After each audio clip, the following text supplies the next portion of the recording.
Hello everyone, ఈరోజు Andhra Pradesh October 3rd week current affairs, regional current affairs చూద్దాము. So every week చేస్తున్నాం కాబట్టి revise చేస్తూ ఉండండి. ఇందులో సింపుల్ ఫ్యాక్ట్స్ అనేవి ఉంటాయి.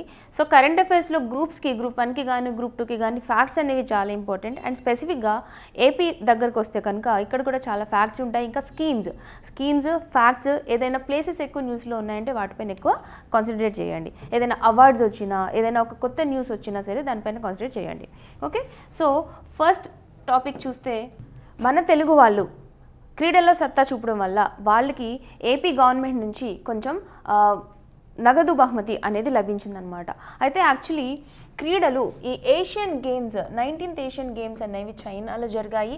ఓకే, ఇవి ఎవ్రీ 4 yearsకి ఒకసారి జరుగుతాయండి. ఈ ఇయర్ జరిగిన దాంట్లో ఇండియా అనేది ఒక గ్రేట్ రికార్డ్ని సాధించడం జరిగింది. అంటే ఫర్ ద ఫస్ట్ టైం ఇట్లా 3-digit ఫిగర్లో మెడల్స్ని సాధించడం జరిగింది ఇండియా. సో ఈ విధంగా ఇండియాలో వచ్చిన ఈ 107 అవార్డ్స్లో 28 గోల్డ్ అయితే 38 సిల్వర్, 41 బ్రాంజ్. అదేవిధంగా ఏపీ కూడా ఈ 107లో 11 మెడల్స్ అనేవి ఏపీకి రావడం జరిగింది. వాటిల్లో ఒక 5 అనేవి గోల్డ్ మెడల్స్, 6 అనేవి సిల్వర్ మెడల్స్ అనమాట. సో ఈ విధంగా ఏపీలో మొత్తం వెళ్ళిన వాళ్ళు 13 మంది వెళ్తే దాంట్లో 11 మెడల్స్ వచ్చాయి. 8 ప్లేయర్స్ వాటిని సాధించడం జరిగింది. సో ఇప్పుడు ఈ గేమ్స్ సాధించిన వీరికి ఎవరెవరు అని అంటే, కోనేరు హంపి, జ్యోతి ఎర్రాజీ, ఇంకా బి అనూష అనే వీళ్ళు, ఇంకా వెన్నం జ్యోతి, ఇటువంటి ఈ 8 మంది కూడా ఈ అవార్డ్స్ని సాధించగా వాళ్ళకి స్టేట్ స్పోర్ట్స్ పాలసీ క్రింద, రాష్ట్ర స్పోర్ట్స్ పాలసీ క్రింద 2.70 కోట్ల నగదు బహుమతి వీళ్ళకి ప్రసాదించడం జరిగిందనమాట. ఓకే, ఇంకా 2023 గేమ్స్ న్యూ 2 మెడల్స్ అనేవి కొత్తగా స్టార్ట్ అయ్యాయి. ఈ విధంగా 2023లో అనమాట కొత్తగా 2 స్పోర్ట్స్ని దాంట్లో యాడ్ చేయడం జరిగింది, మెడల్ స్పోర్ట్స్. అవేంటి అంటే ఈ స్పోర్ట్స్ బ్రేక్ డాన్సింగ్ అని చెప్పి, ఇది కూడా ఇంపార్టెంట్. అంటే యూనిక్గా ఉంది కాబట్టి 20 పాయింట్స్ ఇంపార్టెంట్ అనమాట, గుర్తుపెట్టుకోవాలి. ఇంకా దీని తర్వాత జరగబోయే 20th అంటే ఫ్యూచర్, నెక్స్ట్ కమింగ్ అనమాట 27లో జరిగేవి జపాన్లో జరగబోతున్నాయి. ఇంకా దీని ముందువి చూస్తే కనుక 2018లో జరిగిన ఏషియన్ గేమ్స్ జకార్తాలో జరిగాయి. సో ఏదైనా స్పోర్ట్స్ ఈవెంట్స్ కానీ ఏదైనా జరిగినప్పుడు ఈ ఇయర్లో ఎక్కడ ఏం జరిగింది, ప్రీవియస్గా ఎక్కడ జరిగింది, ఇంకా రాబోయేది ఎక్కడ జరుగుతుంది అనేది కూడా గుర్తుపెట్టుకోవడం ఇంపార్టెంట్. ఓకే, సో ఇవన్నీ ఈ న్యూస్ ఆర్టికల్ కోసం ఇంపార్టెంట్ పాయింట్స్. నెక్స్ట్ టాపిక్ చూద్దాము. So this is regarding mango. ఏపీలో మ్యాంగో వెరైటీ అనేవి చాలా మంచి ప్రాముఖ్యత సంపాదించాయని చెప్పి న్యూస్ ఆర్టికల్ చెప్తుంది. దేశంలో అత్యధికంగా మామిడి ఉత్పత్తి చేసే రాష్ట్రాల్లో ఆంధ్రప్రదేశ్ అగ్రస్థానంలో ఉంది. ఏపీ తర్వాత మామిడి ఉత్పత్తిలో ఉన్నది ఎవరు అనంటే ఒడిషా రాష్ట్రం అండి, 2nd పొజిషన్లో ఉంది, గుర్తుపెట్టుకోవాలి. ఏపీ 1st ప్లేస్లో ఉంది, ఒడిషా 2nd ప్లేస్లో ఉంది. ఇంకా అంతర్జాతీయ కార్మిక సంస్థ ILO, ఇంటర్నేషనల్ లేబర్ ఆర్గనైజేషన్, ఇంకా in collaboration with Korea international cooperation agency సహకారంతో ఈ అధ్యయనాన్ని నిర్వహించిందనమాట. ఎవరు చేశారు, దీన్ని ఇచ్చింది, రిపోర్ట్ ఇచ్చింది ఎవరు అని కూడా అడగడం జరుగుతుంది ఒక్కొక్కసారి, అది కూడా గుర్తుపెట్టుకోండి. సో జాతీయ స్థాయిలో హెక్టార్కు సగటున ఆన్ అన్ యావరేజ్ 9.6 టన్స్ అనేవి మ్యాంగోస్ అనేవి ప్రొడ్యూస్ అవుతుంటే, ఏపీలో దానికంటే ఎక్కువ 20 టన్స్ అనేవి ప్రొడ్యూస్ అవుతుందంట. సో ఆ విధంగా ఏపీలో ఒక మ్యాంగో ప్రొడక్షన్ యొక్క పర్ఫార్మెన్స్ అనేది చాలా అద్భుతంగా ఉంది. ఇంకా ఏపీలో హెక్టార్కు 12 అని చదువుకున్నాము. ఓకే, ఏపీలో ఉత్పత్తి అయ్యే మామిడి పండ్లలో 16% of total production of AP fruit processing అవుతుంది అని చెప్పి కూడా ఈ రిపోర్ట్ చెప్పిందనమాట. ఇంకా వెరైటీస్ ఏవి అనంటే బంగినపల్లి, సువర్ణరేఖ, నీలం, తోతాపురి అనే ఈ 4 వెరైటీస్, బంగినపల్లి, సువర్ణరేఖ, నీలం మరియు తోతాపురి అనే ఇంపార్టెంట్ కమర్షియల్ వెరైటీస్ ఆంధ్రప్రదేశ్ నుంచి ఎగుమతులు కూడా చేయడం జరుగుతుందంట. Okay, so AP ranks first in mango production with a share of 23.89% and the highest productivity in 2021-2023. okay, so ఇంకా 16% of fruit processing అనేది మా ఆంధ్రప్రదేశ్లో యొక్క మామిడి అనేది ఫుడ్ ప్రాసెసింగ్లో ఇన్వాల్వ్ అవుతుంది. అంటే మొత్తం మామిడి ఉత్పత్తిలో 16% ఫుడ్ ప్రాసెసింగ్ చేయడం జరుగుతుందన్నమాట. సో బంగినపల్లికి జిఐ ట్యాగ్ ఆల్రెడీ ఉందండి. ఓకే, ఇది కూడా గుర్తుపెట్టుకోవాలి. ఇంకా మిగిలిన వెరైటీస్కి ఉందా అని అంటే లేదు, అది కూడా క్లియర్గా గుర్తుపెట్టుకోండి. Okay, so next news article చూస్తే స్కిల్ సెట్ కోసం నెక్స్ట్ న్యూస్ ఆర్టికల్ ఉందండి. సో ఈ స్కిల్ ఇంప్రూవ్మెంట్ కోసం అకాడమియా టైఅప్ అని చెప్పి మనం చదవచ్చు. ఇక్కడ ఇండస్ట్రీ అండ్ అకాడమియా టైఅప్ అంటే ఎప్పుడు కూడా ఈ స్కిల్ క్రంచ్ అనేది ఎప్పుడు క్రియేట్ అవుతూ ఉంది. చాలా రోజులుగా, చాలా సంవత్సరాలుగా మన దేశంలో ఉన్న ఒక లోటు అనమాట ఇది. ఏంటి అని అంటే గ్రాడ్యుయేట్స్ ఎవరైతే ఉన్నారో, బీటెక్ గ్రాడ్యుయేట్స్ కానీ గ్రాడ్యుయేషన్ గ్రాడ్యుయేట్స్ ఎవరైతే ఉన్నారో, లేకపోతే పాస్అవుట్ అయ్యి ఒక అకాడమిక్ ఎడ్యుకేషన్ చదువుకొని బయటకు వచ్చిన వాళ్ళు ఇండస్ట్రీ యొక్క రిక్వైర్మెంట్ని చేరుకోలేకపోతున్నారు. అంటే ఇండస్ట్రీలో ఏమైతే రిక్వైర్మెంట్స్ ఉన్నాయో ఆ స్కిల్స్ని మన అకాడమిక్స్లో లేకపోవడం వల్ల ఆ స్కిల్ గ్యాప్ అనేది క్రియేట్ అవుతుంది. అయితే ఈ స్కిల్ గ్యాప్ లేకుండా మన ఏపీలో ఉన్న యూత్కి ఈ స్కిల్ ట్రైనింగ్ ఇస్తూ ఇండస్ట్రీసే ముందుకు వచ్చి ఈ యూత్కి ట్రైనింగ్ ఇవ్వడం జరుగుతుందన్నమాట. అదే ఈ కాన్సెప్ట్ అనమాట, ఇండస్ట్రీ అండ్ అకాడమియా టైఅప్. దానికోసం ముందుకొచ్చిన ఇండస్ట్రీస్ ఎన్ని అని అంటే 55 ఇండస్ట్రీస్ ముందుకొచ్చి ఇలా ట్రైనింగ్ ఇస్తాము అని చెప్పి ఏపీ స్టేట్లో ఉన్న APSSDC, AP state skill development కార్పొరేషన్తో ఒప్పందం కుదుర్చుకున్నాయంట. Okay, so skill cascading ecosystem with industry academia tie ups అంటే ఈ ఎకోసిస్టమ్ని డెవలప్ చేయడం కోసం యూత్కి at the top position, apex పొజిషన్లో స్కిల్ యూనివర్సిటీ ఎక్కడ తిరుపతిలో డెవలప్ చేస్తున్నారు కదా. సో అంతవరకు రీచ్ అయ్యే విధంగా ఈ ఇండస్ట్రీస్ కూడా యూత్కి స్కిల్ అనేవి నేర్పిస్తాయన్నమాట. సప్లై డిమాండ్ స్కిల్లింగ్ అనే దాన్ని కూడా వీళ్ళు ప్రాపగేట్ చేస్తారు. ఓకే, ఇటువంటి క్యాస్కేడింగ్ ఎకోసిస్టమ్ అనేది ఫర్ ద ఫస్ట్ టైం కంట్రీలో డెవలప్ చేయడం జరిగిందట. ఇది కూడా ఇంకొక కొత్త point. Okay, this programme enables a holistic training regime with next age programme. అంటే ఎక్కడెక్కడైతే స్కిల్స్లో గ్యాప్స్ ఉన్నాయో, లోటుపాట్లు ఉన్నాయో వాటిని ఇక్కడ ఫుల్ఫిల్ చేయడం జరుగుతుంది. ఈ విధంగా 26 స్కిల్ కాలేజెస్ ఆల్రెడీ స్టేట్లో ఒక్కొక్క కాన్స్టిట్యుయెన్సీకి ఒక్కొక్కటి ఉండని చొప్పున ఇలా ఫామ్ చేస్తున్నారట. ఓకే, దీంట్లో 192 హబ్స్ ఉన్నాయి. ఓకే, ఈ స్కిల్స్ కోసము 55 ఇండస్ట్రీస్ అనేవి ముందుకు రావడం జరిగింది. Okay, it enhances the quality training infrastructure and also human resources in the skill centers. Skill centers లో హ్యూమన్ రిసోర్స్ కూడా డెవలప్ చేసే విధంగా ఈ ప్రోగ్రామ్ అనేది ఫోకస్ చేస్తుంది.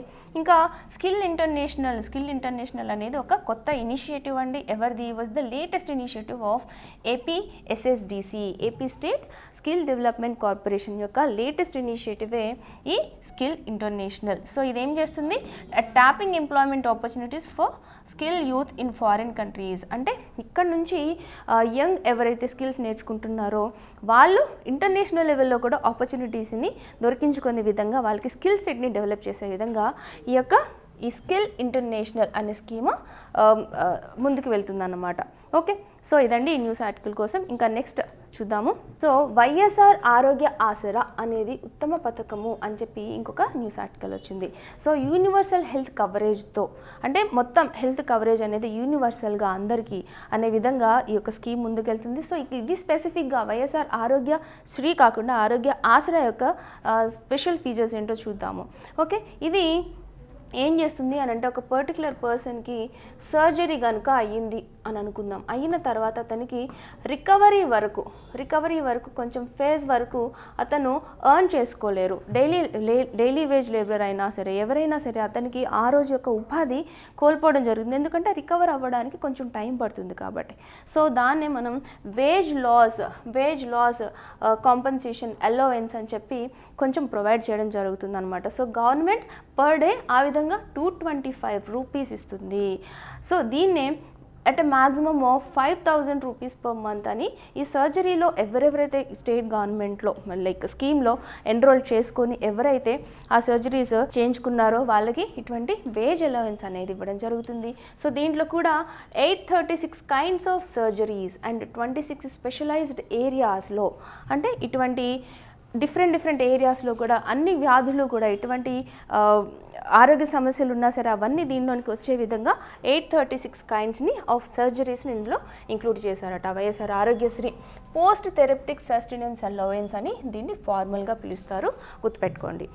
ఇంకా దీని యొక్క ఎలిజిబిలిటీ ఏంటి అని అంటే, ఇది చాలామంది ఇక్కడ మిస్టేక్ చేస్తారు. ఏముంది అని అంటే ఆరోగ్యశ్రీకి ఆసరాకి సేమ్ అనుకుని ఉంటుంటారు, కానీ ఆరోగ్య ఆసరా వచ్చేసరికి ఇక్కడ బెనిఫిషరీస్ ఎవరు అని అంటే only SC, ST, OBC and minority.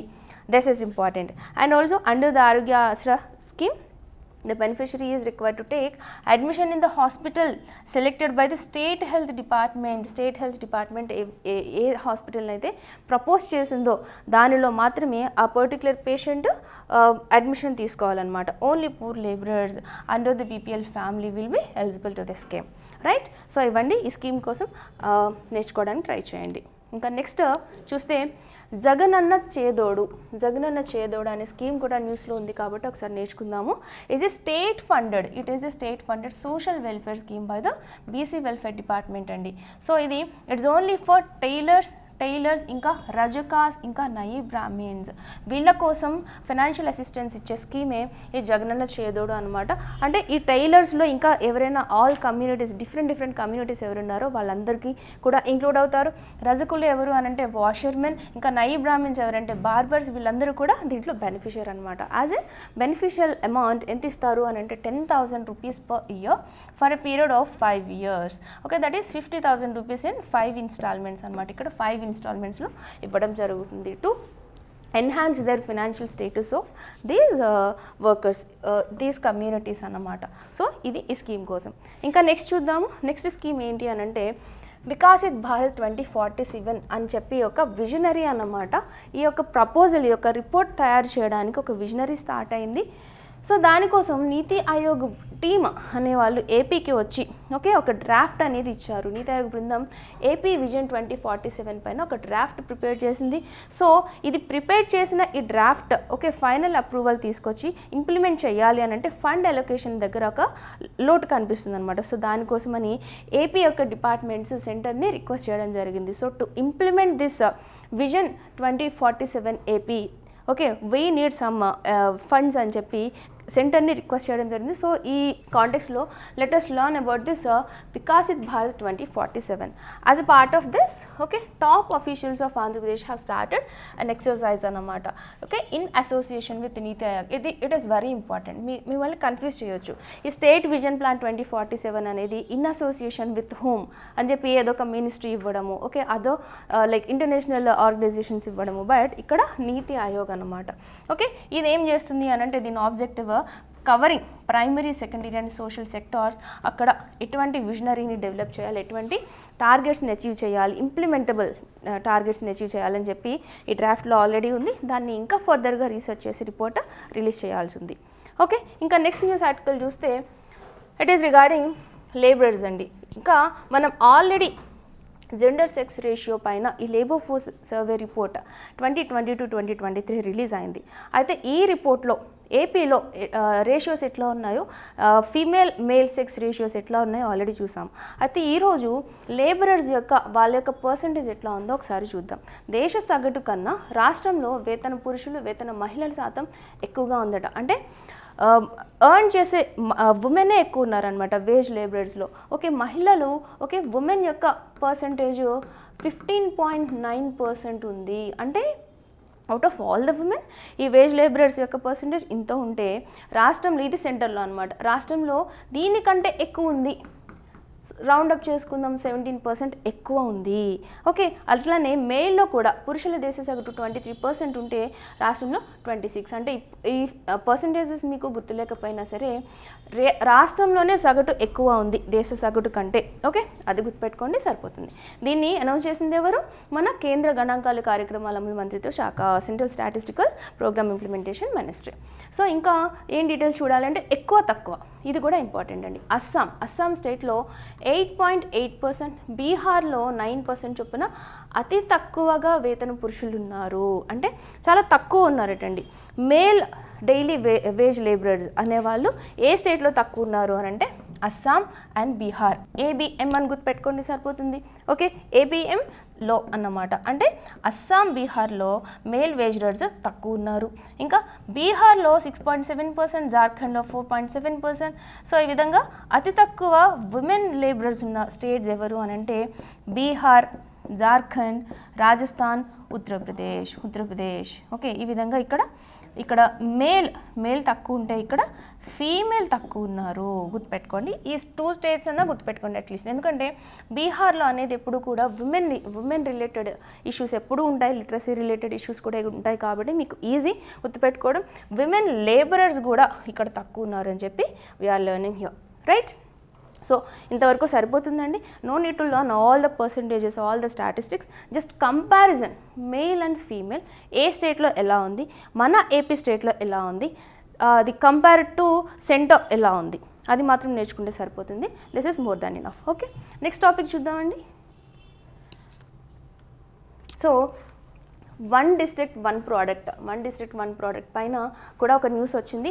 దీంట్లో ఏపీ రిలేటెడ్ న్యూస్ ఏమొచ్చింది అని అంటే, ఏపీ నుంచి రీసెంట్గా ఒక 14 ప్రోడక్ట్స్ని ప్రపోజల్ పంపించారట. పంపించిన 14 ప్రోడక్ట్స్లో 8 ప్రోడక్ట్స్ ఓకే ఓన్లీ చేనేత ఉత్పత్తులు మాత్రమే, అంటే హ్యాండ్లూమ్ ప్రోడక్ట్స్ మాత్రమే ఉన్నాయి. అంటే మన స్టేట్లో ఆ చేనేత ఉత్పత్తుల పైన అంతగా అభిమానం కానీ ఓకే వాటి యొక్క డెవలప్మెంట్ కానీ వాటి యొక్క ప్రొడక్షన్ కానీ ఉందన్నమాట. సో కాబట్టి వన్ డిస్ట్రిక్ట్ వన్ ప్రోడక్ట్ కింద వాటిని ప్రపోజ్ చేయాలి అనే ఉద్దేశంతో వాటిని సెంటర్కి చెప్పడం జరిగింది. ఓకే, ఒక జిల్లా ఒక ఉత్పత్తి, దీన్ని తెలుగులో ఇట్లా అంటాము. ఏపీ నుంచి 14 అవేంటి అంటే మీరు చూడొచ్చు, గుర్తుపెట్టుకోవాల్సిన అవసరం లేదు. శ్రీకాకుళం నుంచి ఖద్దరు, ఓకే బొబ్బిలి వీణ, అరకు కాఫీ, ఓకే సముద్ర రొయ్యలు, పులగుత్త చొక్కాలు అంటే ఈస్ట్ గోదావరి అనమాట. ఉప్పాడ జామ్దాని శారీస్ కాకినాడలో చాలా ఫేమస్. ఇంకా కొబ్బరి పీచు, ఓకే మంగళగిరి చేనేత, ఓకే పెద్ద రొయ్యలు, ఇవన్నీ కూడా ఇటువంటి ఈ సిల్క్ శారీస్ అని చెప్పి ఓకే ఇవన్నింటినీ కూడా ఈ 14 ప్రోడక్ట్స్లో చేస్తే దాంట్లో ఒక 8 ప్రోడక్ట్స్ అనేవి మనకి హ్యాండ్లూమ్ ప్రోడక్ట్స్ అని చెప్పి ఐడెంటిఫై చేయడం జరిగింది. బట్ ఇవి ఇంకా అప్రూవ్ కాలేదండి. సో అవ్వచ్చు, అయినప్పుడు కూడా నేను మళ్ళీ ఇంకొక వీడియోలో ఆ న్యూస్ కూడా చెప్తాను. ఓకే, సో ఒకసారి ఓడిఓపి స్కీమ్ కోసం ఏంటో చూద్దాం.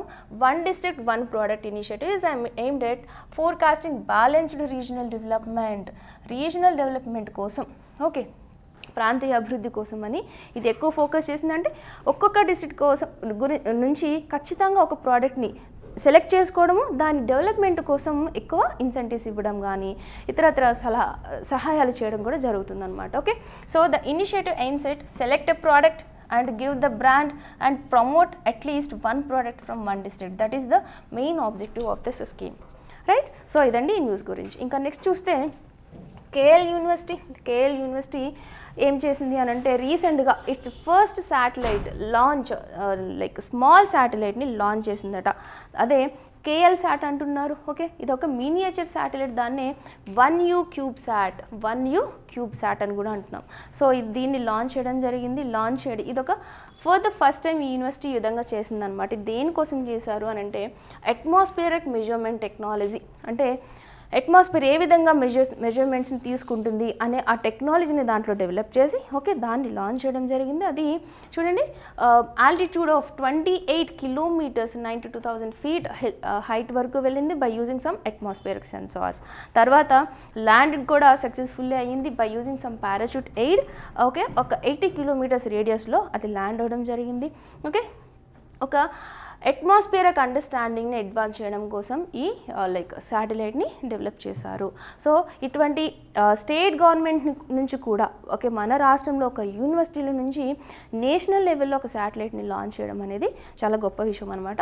ఇది కూడా గుర్తుపెట్టుకోండి, రైట్? సో ఇవ్వండి ఈ వీక్ యొక్క న్యూస్ ఆర్టికల్స్. మీరు రివైజ్ చేస్తూ ఉండాలి. మనం ఫ్యాక్ట్స్ ఎక్కువ చదువుతున్నాం కాబట్టి జరిగిపోయిన వీడియోస్ నుంచి మీరు నోట్స్ తీసుకోవడం కానీ రివైజ్ చేస్తూ ఉంటే ఖచ్చితంగా వీటి నుంచి చాలా మంచి క్వశ్చన్స్ మనకి ఎగ్జామ్స్లో వస్తాయి. ఎందుకంటే మోస్ట్ హ్యాపెనింగ్ న్యూస్ మనం చూస్తున్నాం. ఒక కొత్తగా ఏదైనా రిపోర్ట్ వచ్చినా, ఏదైనా స్కీమ్ వచ్చినా, ఏదైనా న్యూస్ వచ్చినా ఖచ్చితంగా దాన్ని విడవకుండా మనం చదువుకుందాం, right? All the best, thank you.